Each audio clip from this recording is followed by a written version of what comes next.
thinking of you. I will be doing a home tour soon. I am literally coming with the gems. I'm dropping in all the gems, guys. I'm about to give you guys 10 top tips when it comes to finding the ideal property. I mean, you guys are actually spoiled, you know. 10 top tips. Well, anyway, let's get crazy thinking about you. Oh no,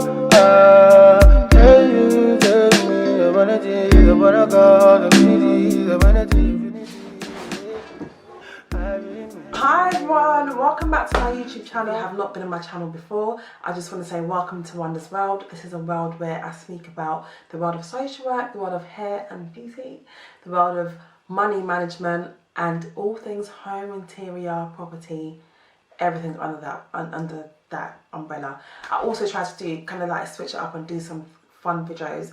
If nothing's fun on my channel yet, it's coming. But I just also, yeah, I just want to switch it up and just give you guys a little bit of this and a little bit of that. And I'm going to see how I can do, like, start doing vlogs.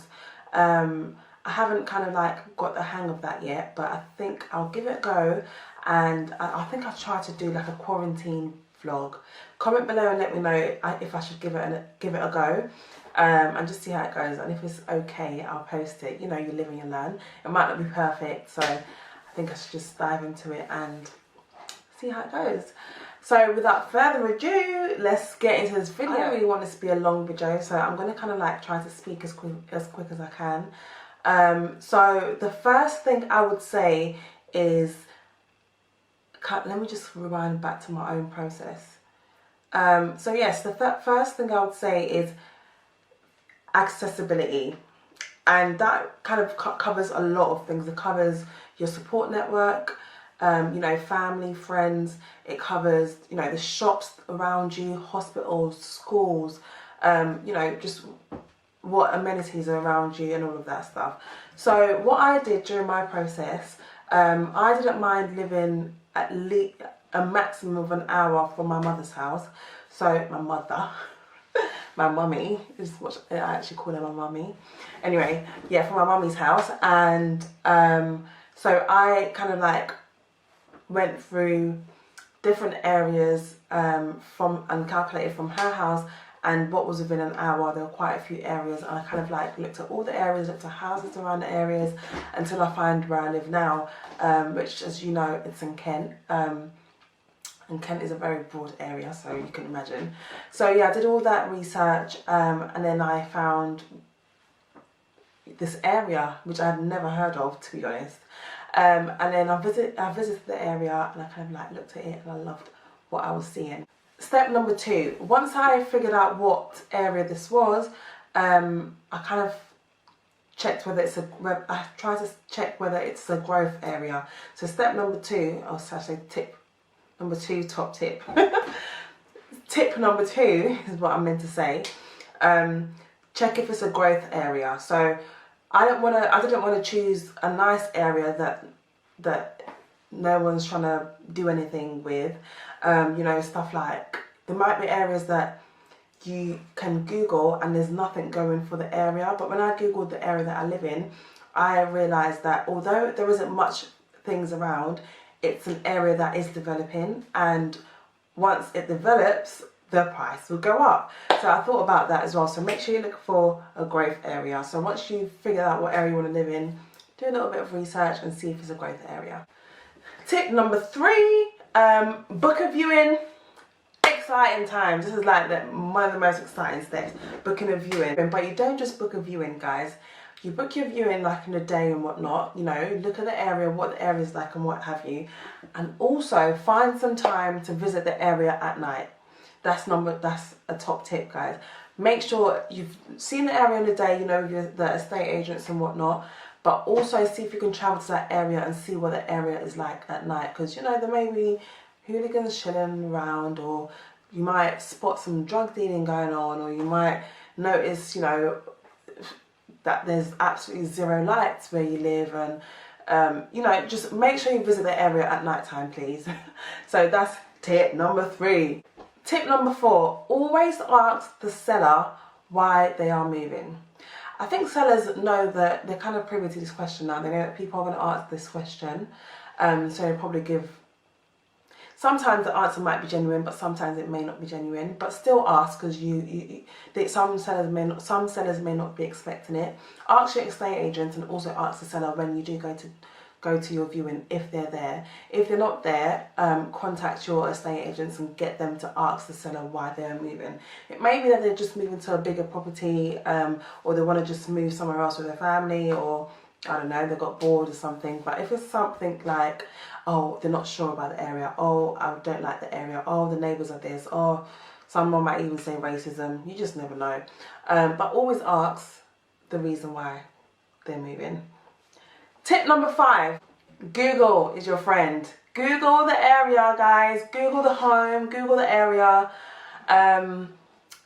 You never know what you're going to find. I think that's kind of like an obvious tip, but some people may not even think to use Google, because sometimes when you find a property, you're so excited, you don't want to find anything that's going to spoil it.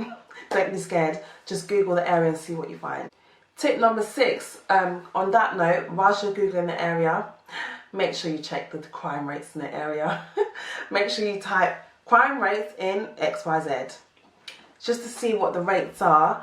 If it's higher than your current area, that means you can cope.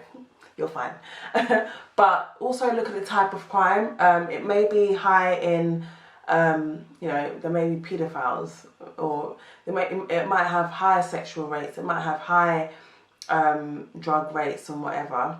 I feel like a lot of areas have high drug rates, but in terms of being a social worker, I know there are certain areas that have a higher sexual crime rate than other areas. So make sure you do that piece of research. Very important. That was tip number 6. Tip number 7, guys, this part can get missed by a lot of people when they are trying to find their ideal property. Sorry to play with my hair.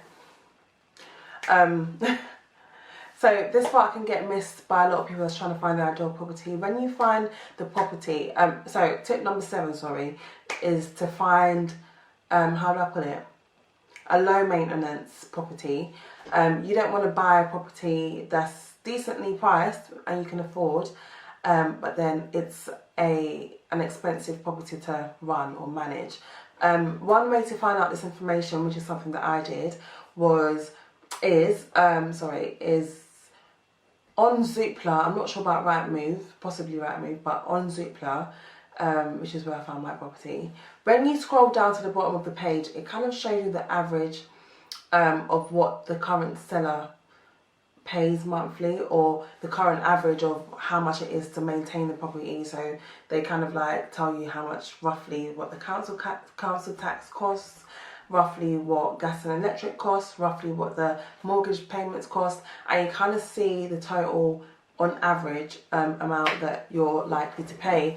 My one, luckily enough, was about, I think, roughly £200 lower than what it stated on Zoopla, but that's possibly because I live on my own. But yeah, so that's another tip. Don't miss that out, guys. Tip number 8. So on that note, low maintenance property, think about affordability. Don't buy a property you're not able to afford. I know it kind of like sounds repetitive, so I should actually say, this should actually just be an expansion on tip number 7. I've kind of lost count. Forgive me, guys. But low maintenance property, make sure that, don't get too excited and think, oh yeah, I can afford £1,200 mortgage on my own or anything like that. I'm not gonna lie, that was me. When I was doing all my calculations, sorry, I'm leaning. When I was doing all my calculations and trying to buy a property, I said I'm able to afford a mortgage of £1,000, and to be honest, I could, but my mortgage payments is in the 700s, guys. It's not, and that's something I'm very grateful for. It's affordable. It's £300 less than what I was ready to pay for. So if you're ready to pay, let's say for example, a mortgage that's worth £600, £700 a month, don't settle and think, oh, I think I can go a bit higher. I'm just lucky and happy that mine was actually lower than I thought it would ever be. But mortgages are not as expensive as rent in this country, guys. So yeah, so make sure you're able to afford your mortgage. Tip number 9, make sure you check out for transport links. You don't want to choose a property that's in the middle of nowhere, or somewhere that doesn't look like it's in the middle of nowhere, but the transport links are far away. You don't want to do that, because you may be a driver like me. I drive everywhere, but you know, transport links are important. There may be people that don't drive that want to visit you, or there may be times that your car breaks down, or there may be times that you need the train to get somewhere. So and you don't want it to be of a long distance. So when you're looking for a property, kind of look at the description of the property. It normally says how far away the train station is, or yeah, the train station is. Also, when you go to visit the property, try to look at where the bus stop is and see how far it is from your house. You don't want it to be in Timbuk never. You want it to be closer to your property. That's another tip. And last but not least, guys, tip number 10, don't forget to compare the prices of different homes. I know that goes without saying, guys, but what I mean by that is, yeah, you see all these properties and you see all these prices and you're like, yeah, I can afford that, I can afford this, I can afford that. But when you're set on one property, just try and do one final search and see if you can get the exact same thing in a closer area for cheaper. Don't play yourself and just go for something that's so much more money and you can get the exact same thing somewhere else within your hour distance. So make sure you know, check that out. So I think tip number 10 is probably something that you all know, something that if you're thinking, nah, she's waffling now, but no, but seriously, guys, these are things people actually miss. From the conversations I've had, these are things that people actually genuinely miss. And I can't believe I was able to do 10 top tips in less than half an hour. I'm so glad I didn't waffle on in this video, but thank you so much.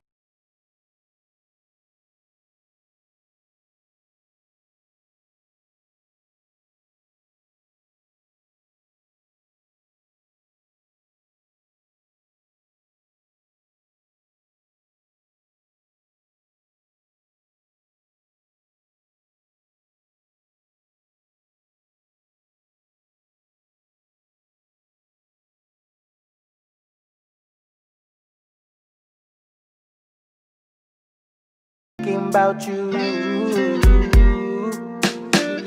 oh no, tell me, I wanna see, I wanna go, I wanna see infinity. I've been missing you, sun and ocean, I need